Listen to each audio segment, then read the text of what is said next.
Alright, today we're going to read History of the Internet. The history of the Internet originated in the efforts of scientists and engineers to build and interconnect computer networks. The Internet Protocol Suite, the set of rules used to communicate between networks and devices on the Internet, arose from research and development in the United States and involved international collaboration, particularly with researchers in the United Kingdom and France. Computer science was an emerging discipline in the late 1950s that began to consider time sharing between computer users and the possibility of achieving this over wide area networks.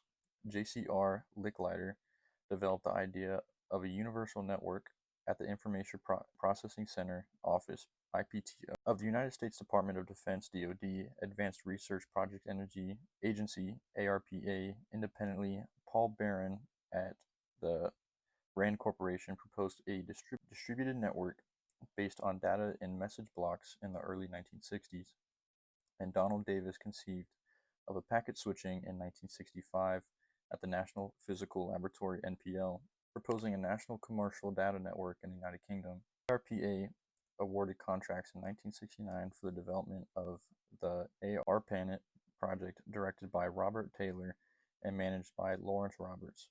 ARPANET adopted the packet switching technology proposed by Davis and Barron. The networks of interface message processors (IMPs) was built by a team at Bolt, Beranek, and Newman, with the design and specifications led by Bob Kahn. The host-to-host protocol was specified by a group of graduate students at UCLA led by Steve Crocker along with John Postel and others. The ARPANET expanded rapidly across the United States with connections to the United Kingdom and Norway. Several early packet switched networks emerged in the 1970s which researched and provided data networking. Luis Puzan and Hubert Zimmermann pioneered a simplified end-to-end approach to internetworking.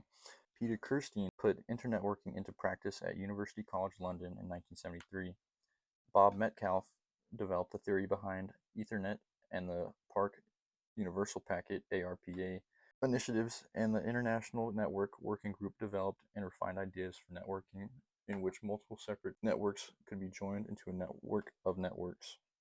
Vint Cerf, now at Stanford University, and Bob Kahn, now at DARPA, published their research on internetworking in 1974. Though the Internet Experiment Note later series and later RFCs, this evolved into the Transmission Control Protocol (TCP) and Internet Protocol (IP), two protocols of the Internet Protocol Suite. The design included concepts pioneered in the French Cyclades project directed by Louis Puzan, the development of packet switching networks, and underpinned by mathematical work in the 1970s by Leonard Kinroch at UCLA. In the late 1970s, national and international public data networks emerged based on the X.25 protocol designed by Remy Despres and others. In the United States, the National Science Foundation (NSF) funded national supercomputers centers at several universities and provided interconnectivity in 1986 with the NSF-NET project, thus creating network access to these supercomputer sites for research and academic organizations in the United States. International connections to NSF-NET, the emergence in architectures such as domain name system, and adoptions of TCP/IP on existing networks in the United States and around the world marked the beginning of the Internet. Commercial Internet Service Providers (ISPs) emerged in 1989 in the United States and Australia. Limited private connections to parts of the Internet by officially commercial entities emerged in several American cities by late 1989 and 1990. The optical backbone of the NSF-NET was decommissioned in 1995, removing the last restrictions on the use of the Internet to carry commercial traffic, as traffic transitioned to optical networks managed by Sprint, MCI, and AT&T in the United States.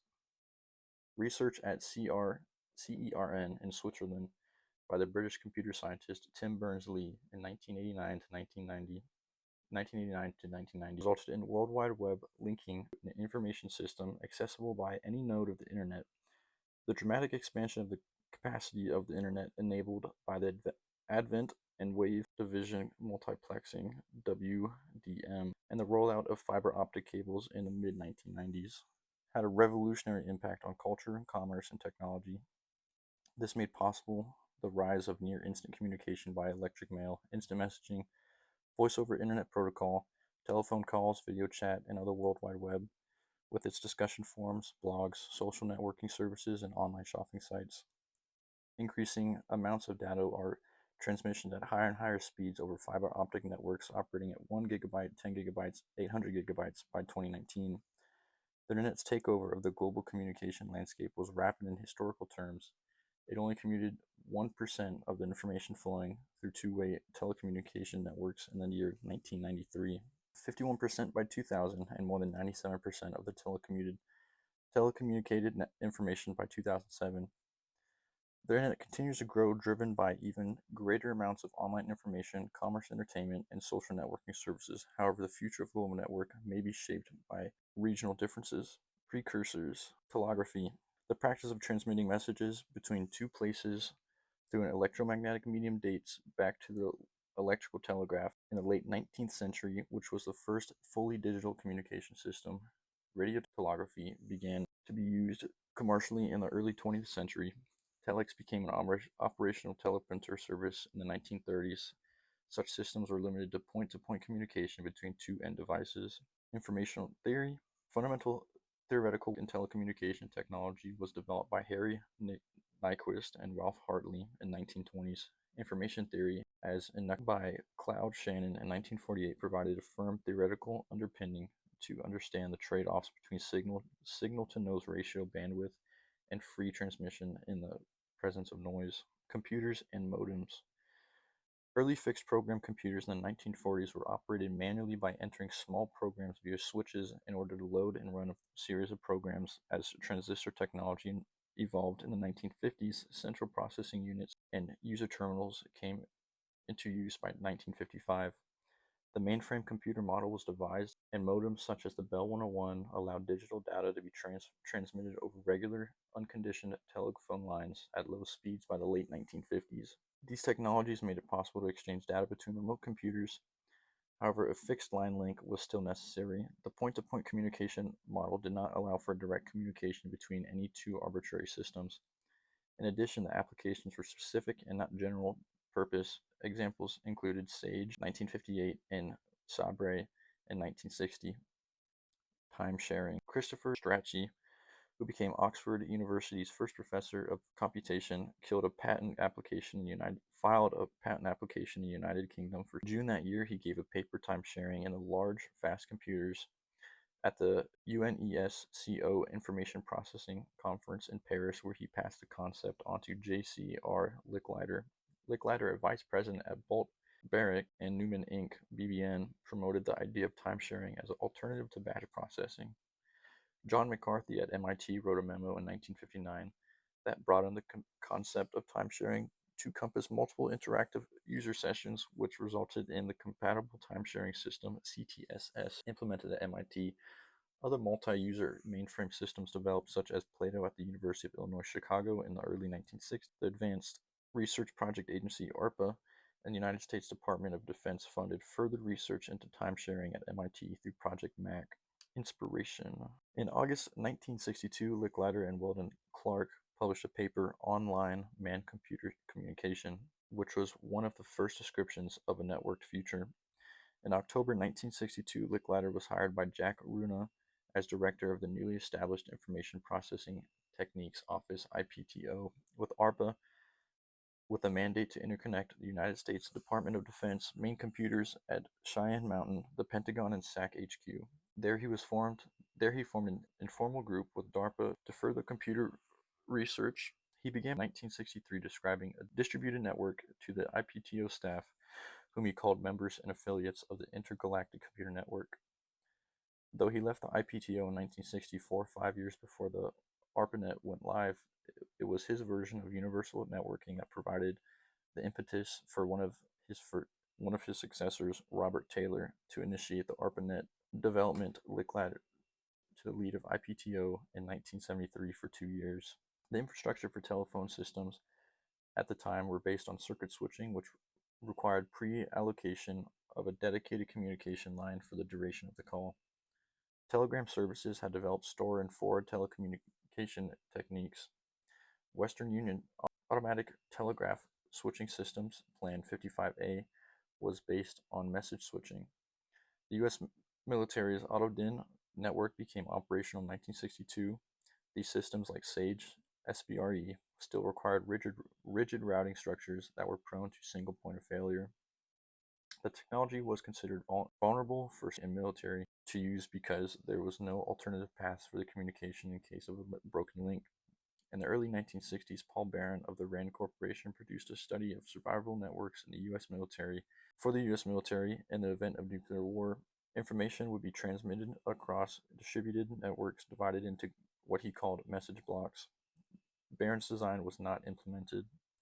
In addition to being prone to single point of failure, existing telegraphic techniques were inefficient and inflexible. Beginning in 1965, Donald Davis at the National Physical Laboratory in the United Kingdom independently developed a more advanced proposal of the concept designed for high-speed computer networking, which he called packet switching, the term that would ultimately be adopted.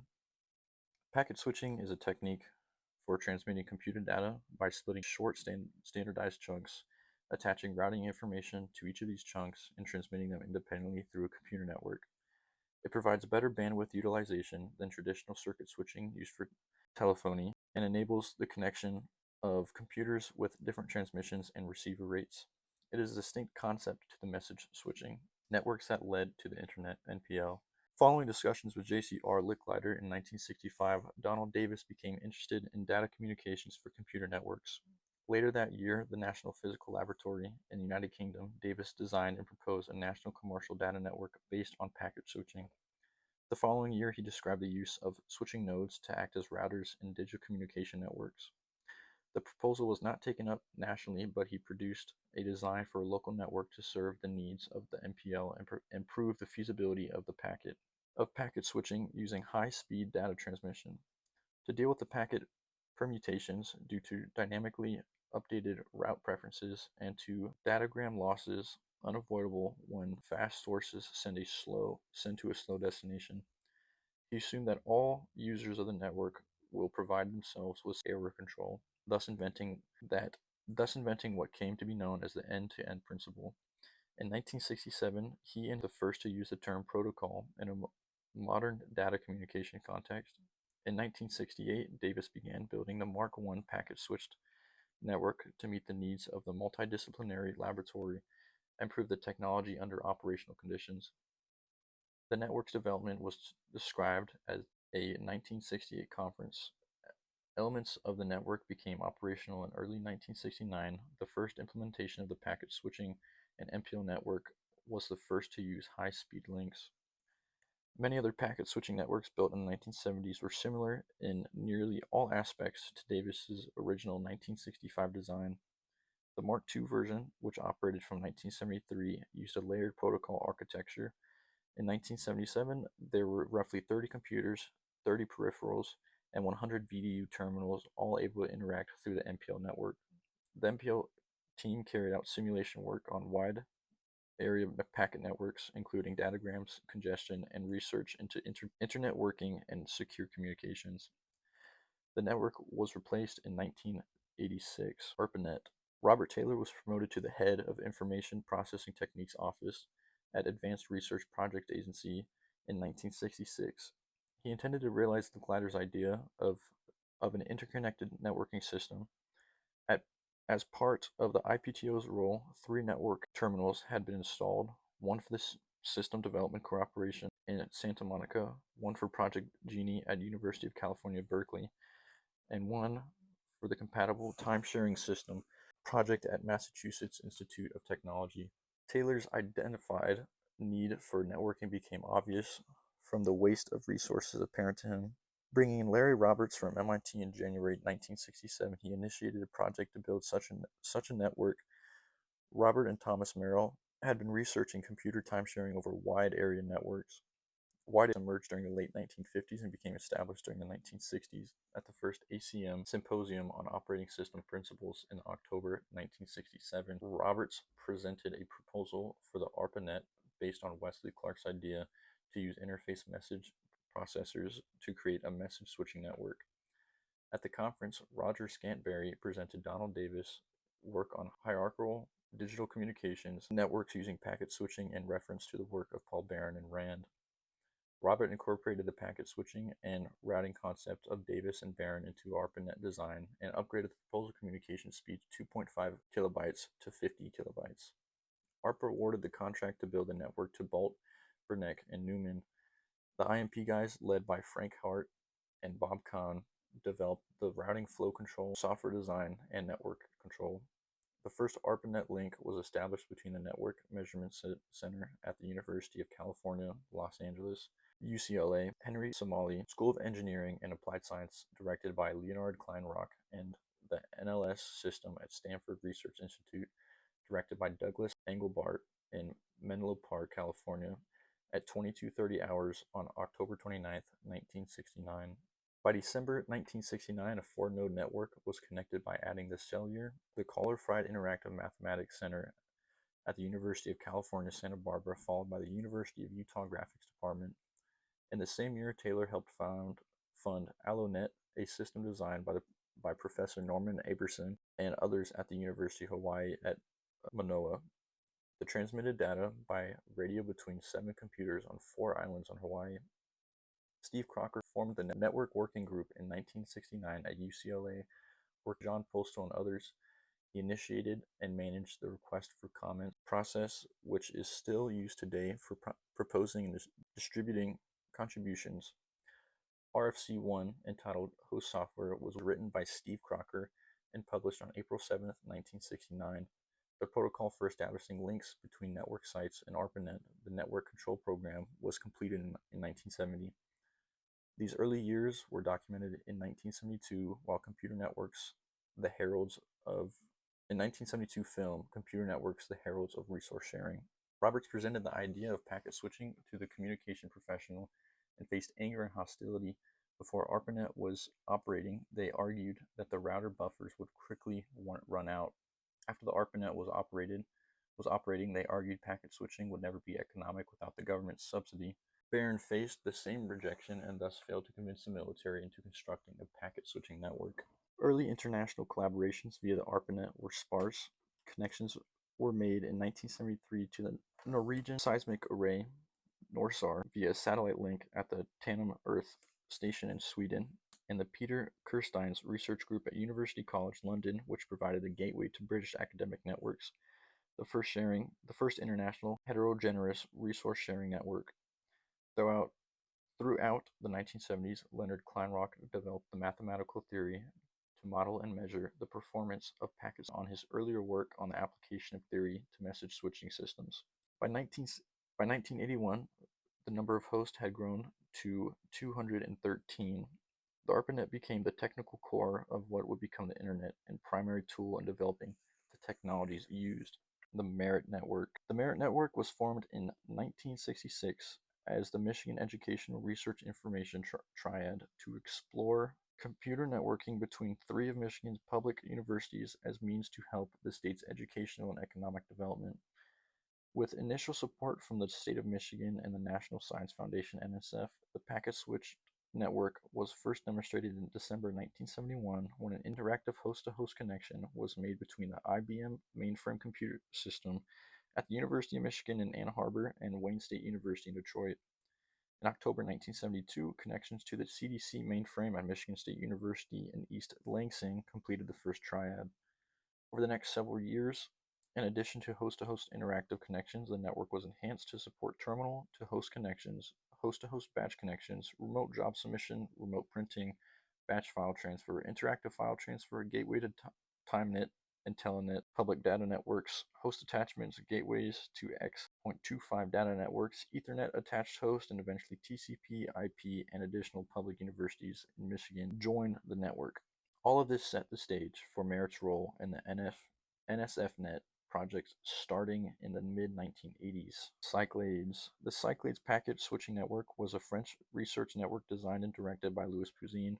In 1972, he began planning the network to explore alternatives in the early ARPANET design and support internetworking research. First demonstrated in 1973, it was the first network to implement the end-to-end principle conceived by Donald Davis and make the host responsible for reliable delivery of data rather than the network itself using unreliable datagrams. Concepts implemented in this network influenced TCP/IP architecture Based on it, based on international research initiatives, particularly the contributions of Remy Despres, packet switching network standards were developed by the International Telegraph and Telephone Consultative Committee in the form of X-Point and related standards. X.25 is built on the concept of virtual circuits emulating traditional telephone connections. In 1974, X.25 formed the basis for CircNet network between British academic and research sites, which later became JANET, the United Kingdom's high-speed national research and educational network. The initial ITU standard for X.25 was approved in March 1976.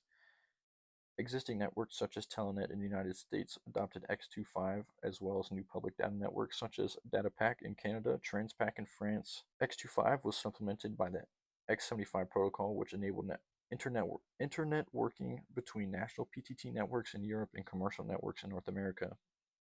The British Post Office, Western Union International, and Tynet collaborated to create the first international packet switched network, referred to as the International Packet Switch Service, in 1978. This network grew from Europe and the US to cover Canada, Hong Kong, Australia by 1981. By the 1990s, it provided a worldwide networking infrastructure.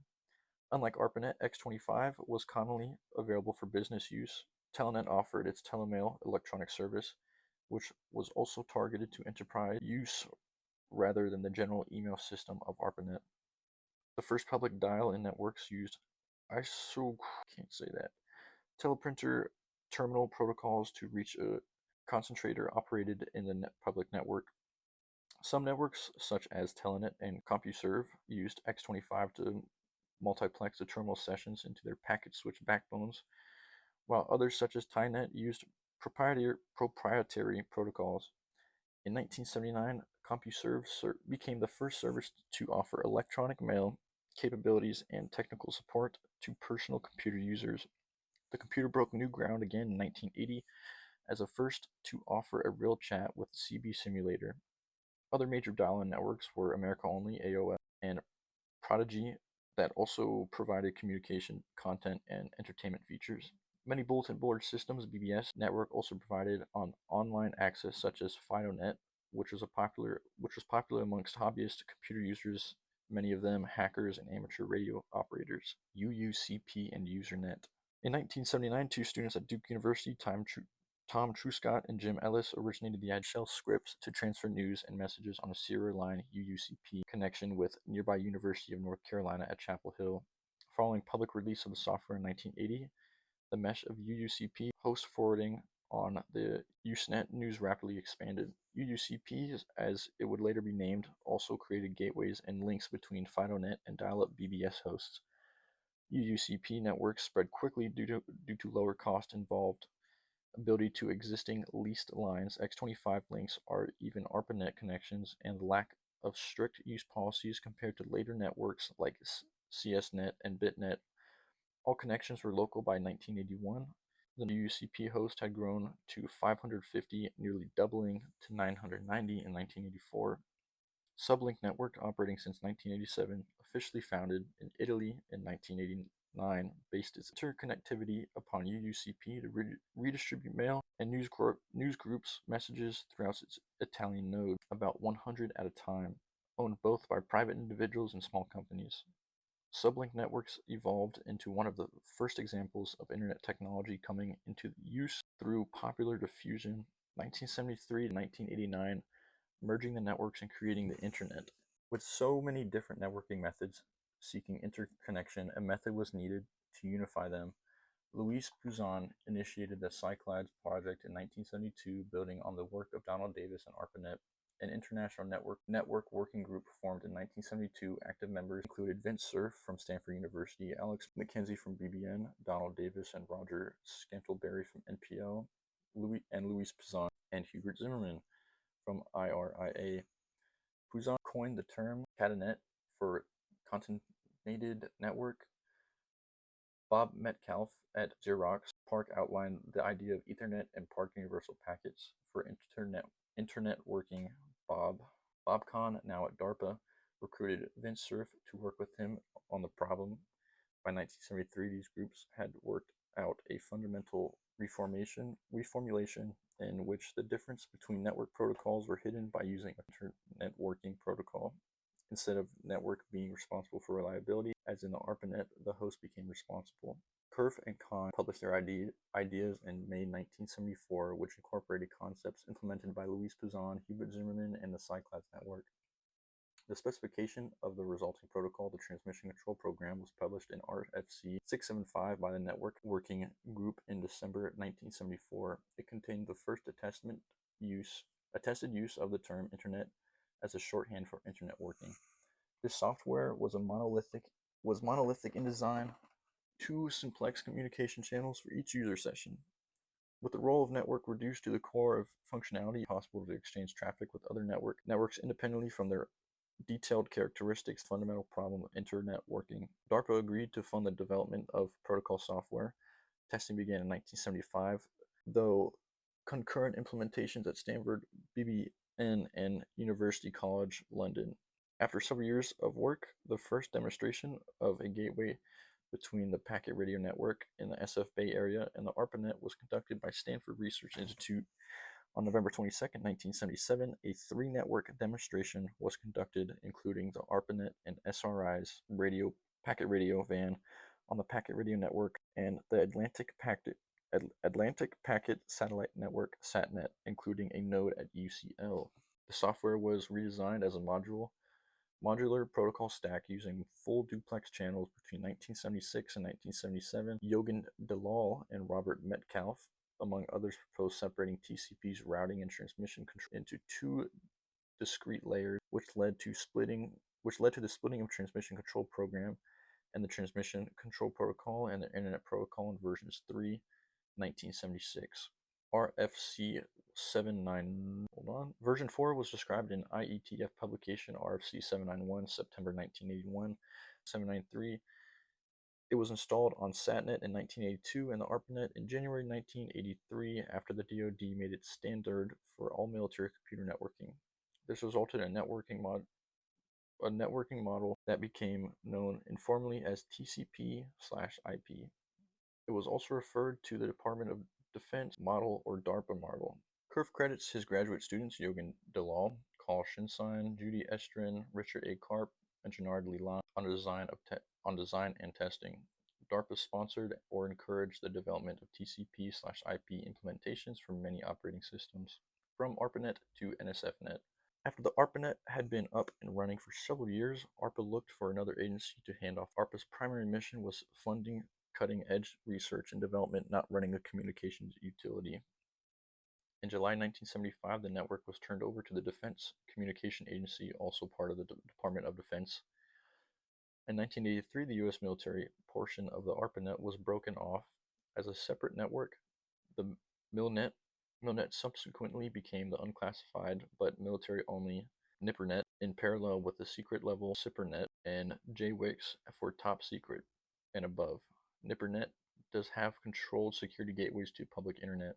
The networks based on the ARPANET were government funded and therefore restricted to non-commercial uses such as research. Unrelated commercial use was strictly forbidden. This initially restricted connections to military sites and universities. During the 1980s, the connections expanded to more educational institutions and a growing number of companies such as Digital Equipment Corporation and Hewlett-Packard, which were participating in research projects or providing services to where data transmission speeds depended upon the type of connection, the slowest being analog telephone lines, the fastest using optical network technology. Several other branches of the U.S. government, the National Aeronautics and Space Administration, NASA, and the National Science Foundation, NSF, and the Department of Energy, DOE, became heavily involved in internet research and started development of a successor to ARPANET in the mid-1980s. All 3 of these branches developed the first wide area networks based on TCP/IP. NASA developed the NASA Science Network, NSF developed CSNet, and Department of Energy evolved Energy Science Networks to SNet.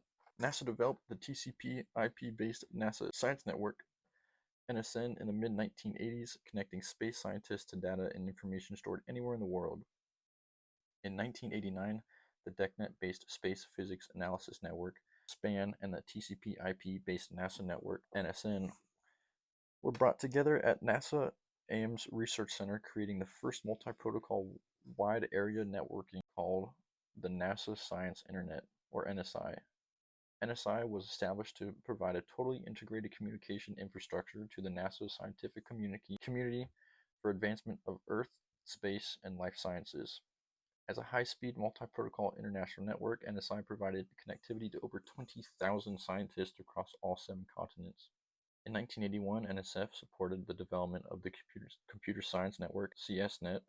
CSNet connected with ARPANET using TCP/IP and ran TCP/IP over X25, but it also supported departments without sophisticated network connections using automated dial-up mail exchange.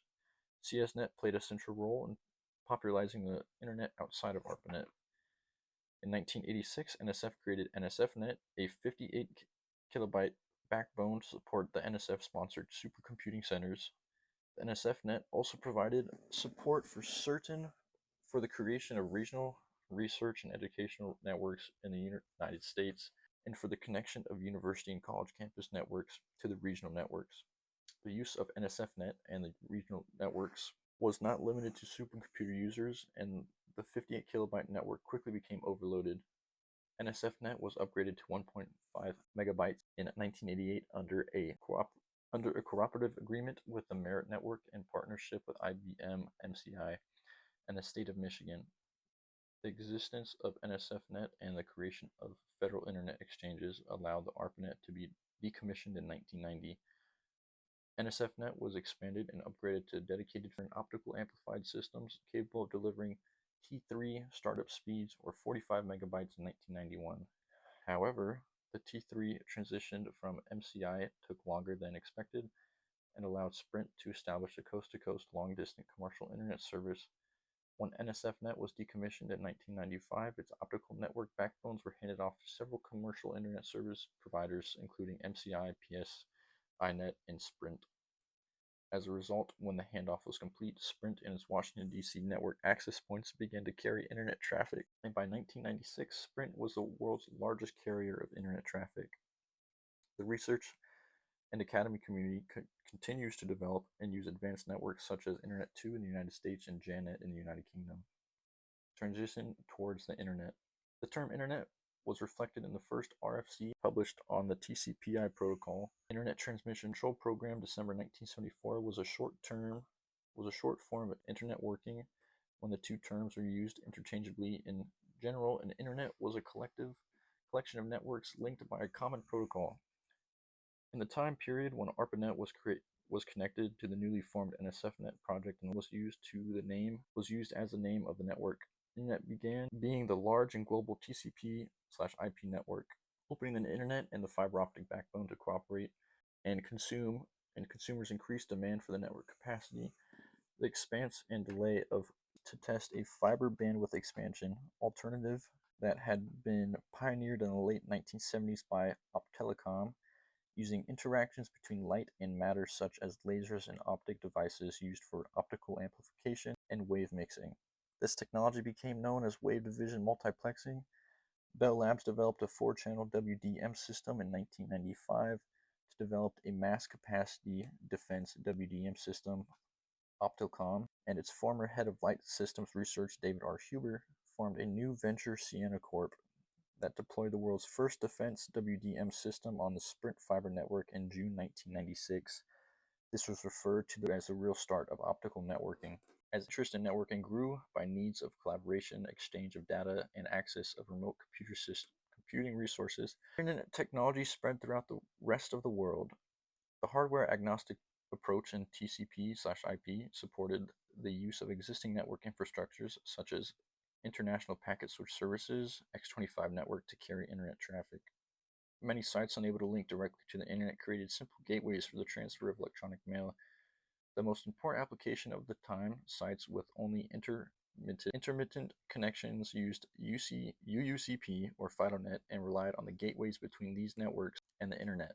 Some gateway services went beyond simple mail peering, such as allowing access to File Transfer Protocol (FTP) sites via UUCP or mail. Finally, routing technologies were developed. The internet to centralized routing aspects. The Exterior Gateway Protocol was replaced by a new protocol, the Border Gateway Protocol. This provided a meshed topology for the Internet and reduced the centric architecture with ARPANET had emphasized. In 1994, Classes Interdomain Routing (CIDR) or CIDR was introduced to support better conversation of address space, which allowed use of route aggregation to decrease the size of routing tables. The MOS transistor underpinned the rapid growth of telecommunication bandwidth over the second half of the 20th century. To address the need for transmission capacity beyond that provided by radio, satellite, and analog copper telephone lines, engineers developed optical communication systems based on fiber optic cables powered by lasers and optical amplifier techniques.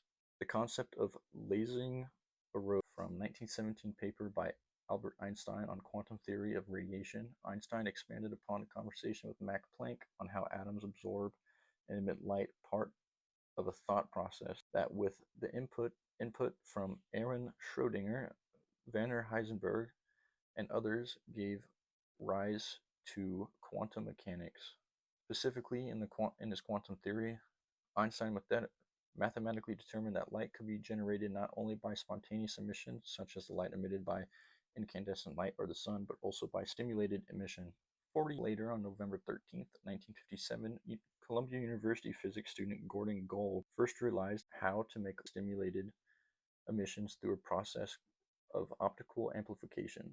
He coined the term laser for this technology, light amplification by stimulated emission of radiation, which Gould's light amplification method patented originally optically pumped laser amplifier. Theodore Lyman made the first working laser on May 16, 1960. Gould co-founded Optelecom in 1973 to commercialize his inventions in optical fiber telecommunications, just as Corning Glass was produced the first commercial fiber optic cable in small quantities. Optelecom configured its own fiber lasers and optical amplifiers into the first commercial optical communication systems, which it delivered to Chevron and Army Missile Defense. 3 years later, GTE deployed the first optical telephone system in 1977 in Long Beach, California. By the early 1980s, optical network powered by lasers, LED, and optical amplifier equipment supplied by Bell Labs, NTT, and Pirelli were used by select universities and long-distance telephone providers. TCP/IP goes global 1980s. In 1982, Norway and Peter Kirsten's research group at University College London left ARPANET and reconnected using TCP/IP over SATNET. There were over 40 British research groups using UCL's link to. In 1984, there was a user population of about 150 people on both sides of the Atlantic. Between 1984 and 1988, CERN began installation and operation of the TCP/IP to interconnect its major international computer systems, workstation, PCs, and an accelerator control system. CERN continued to operate a limited, self-developed system, CERNnet, initially, and proprietary network protocols externally. There was considerable resistance in Europe towards more widespread use of TCP/IP, and the CERN TCP/IP intranet remained isolated from the Internet until 1989, when a transatlantic connection to Cornell University was established. The Computer Science Network, CSNet, began operation in 1981 to provide networking connections to institutions that cannot connect directly to ARPANET. Its first international connection was to Israel in 1984. Soon after, connections were established to computer science departments in Canada, France, and Germany. In 1988, the first international connections to NSFNet was established by France, INRIA, and Piet Bierma at the Centrum Wiskunde en Informatica CWI in the Netherlands. Daniel Karenberg from CWI visited Ben Segal, CERN's TCP/IP coordinator, looking for advice about the transition of EUNet, the European side of the Usenet network, much of which ran over X25 TCP/IP.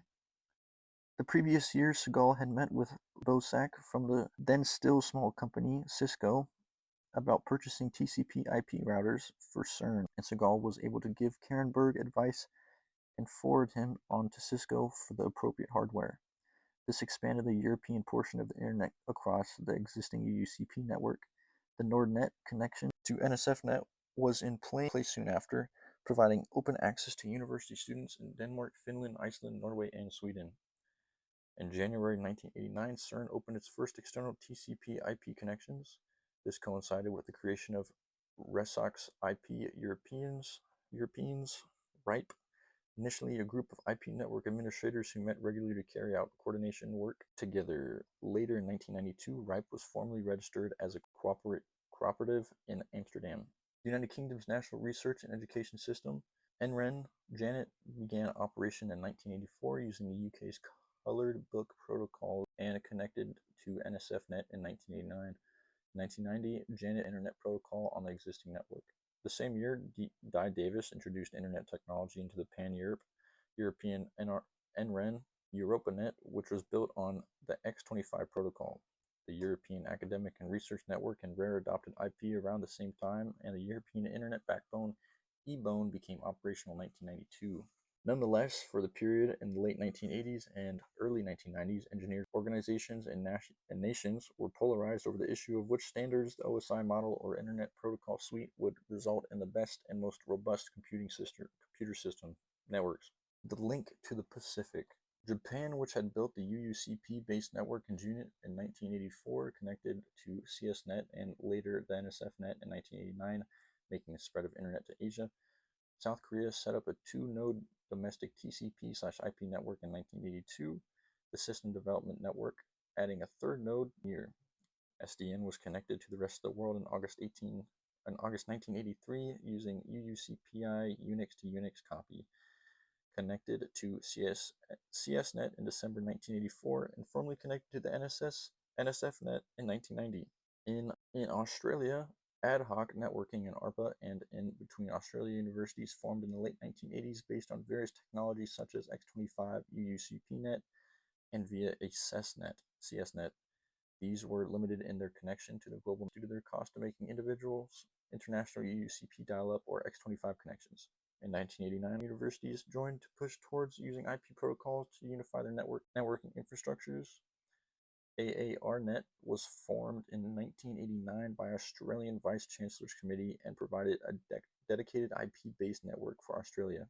New Zealand adopted the UK's Coloured Book Protocols as an interim standard and established its first international IP connection to the US in 1989.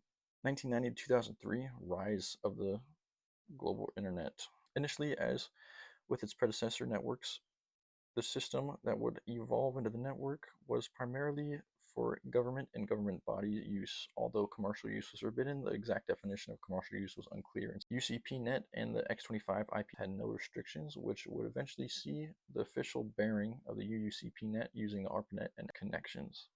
As a result, during the late 1980s, the first internet service provider, ISP companies, were formed.